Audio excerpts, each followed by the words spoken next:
Hello everyone, welcome back to my YouTube channel ultra visible classes. आज हम आपके लिए लेके आए हैं एक ऐसा कंटेंट जो आपके लिए बहुत यूज़फुल होने वाला है, जो आपकी मल्टीप्लिकेशन को, जो आपकी कैलकुलेशंस को बहुत इजी बना देगा। तो आइए चलते हैं।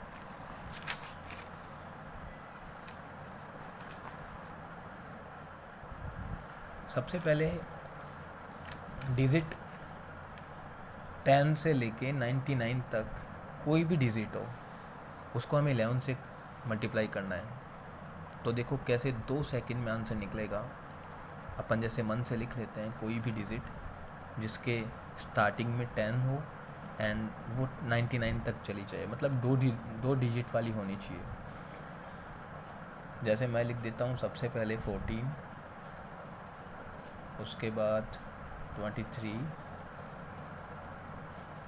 45,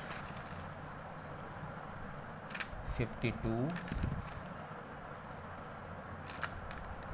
63,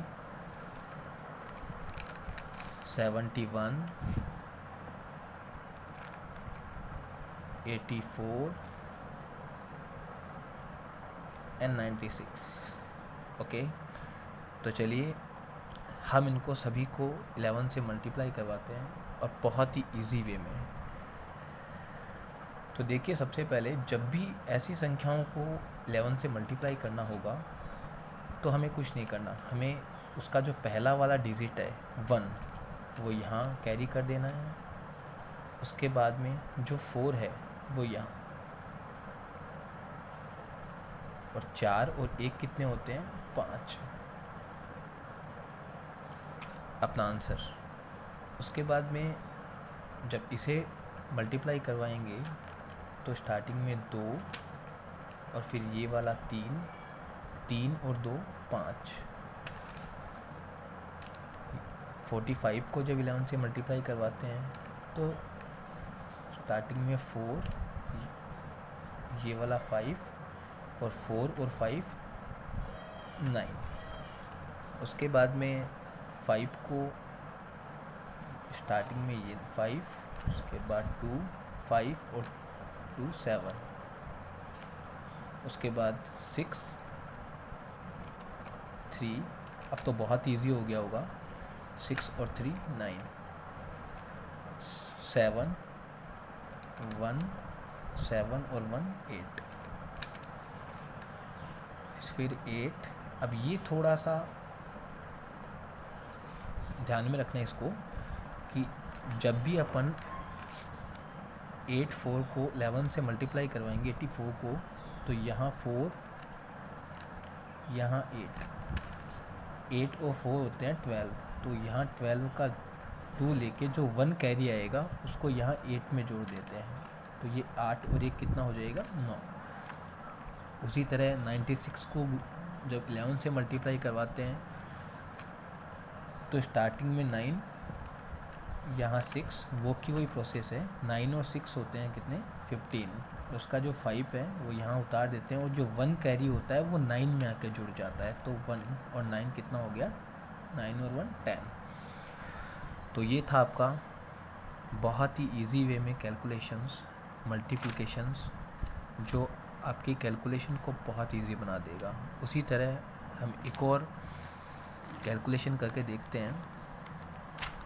कभी कभी आपके सामने ऐसी संख्याएं आ जाती है जिनको काउंट करवाने के लिए, जिसको सॉल्व करने के लिए आपके पास वक्त नहीं रहता। उस वक्त के चलते आप बहुत से सवाल ऐसे होते हैं जो छोड़ देते हो, मिस कर देते हो।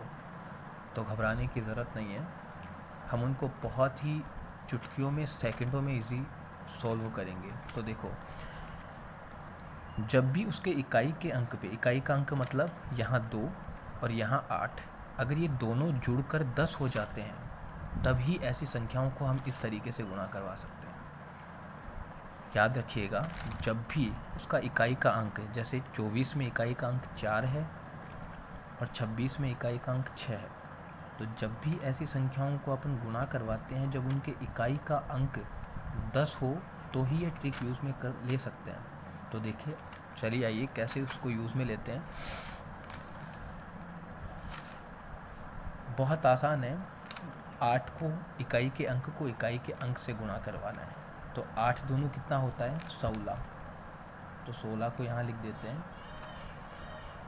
मैं फिर से दोहरा रहा हूँ, इकाई के अंक है और यहाँ इकाई का अंक है 8। 8 को 2 से गुणा करवाया तो कितना आया 16। उसके बाद यहाँ 1 है और यहाँ 1 है। 1 को अगली वाली संख्या से गुणा करवाना है, मतलब 2 से। तो 2 एकम 2, ये आपका आंसर है। वैसे ही यहाँ इकाई का अंक 6 है और यहाँ 4 है। तो 4 को 6 से गुणा करवाएंगे तो 4 6 गए 24। और 2 को अगली संख्या से गुणा करवाएंगे मतलब 3 से, तो 2 3 6। उसी तरह यहाँ 7 है, यहाँ 3 है। तो 7 को 3 से गुणा करवाएंगे तो 7 3 21। यहाँ 3 है, 3 को अगली संख्या मतलब 4 से गुणा करवाना है तो 4 3 12।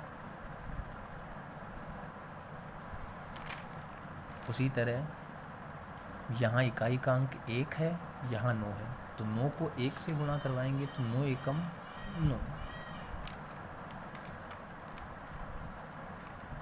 और 4 को अगली संख्या मतलब 5 से गुणा करवाएंगे तो 5 से गुणा करवाएंगे तो यहाँ आ जाएगा 20। लेकिन ध्यान रखो, हमें ये अंक लेना है 2 डिजिट में। तो 2 डिजिट में, अब 9 को तो 2 डिजिट में कैसे लेंगे, तो यहाँ हो जाएगा 09। 09 तो लिख ही सकते हैं ना, तो ध्यान रखना ये। वैसे ही यहाँ 2 है और यहाँ 8 है, तो 8 दूनी 16, 2 डिजिट में आ गया। फिर 7 के बाद अगली संख्या आती है 8, तो 7 8 56। उसी तरह यहाँ 5 है और यहाँ 5 है। 5 को 5 से गुणा करवाया तो 5 5 25। और ये 8 से अगली संख्या आती है 9, तो 9 8 72। तो इस तरह आप किसी भी मल्टीप्लिकेशंस को इजीली बहुत आसानी से सॉल्व कर सकते हो बिना किसी हिचकिचाहट के। बस आपको छोटी सी ये ट्रिक मालूम होनी चाहिए। हम आपके लिए नेक्स्ट वीडियो में इससे भी अच्छा लेके आएंगे कंटेंट, जो आपके कैलकुलेशंस को बहुत इजी बना देगा, जैसे वर्क करना या फिर और भी डिवाइड करना, बहुत सारी चीज़ें। Thank you for the watching.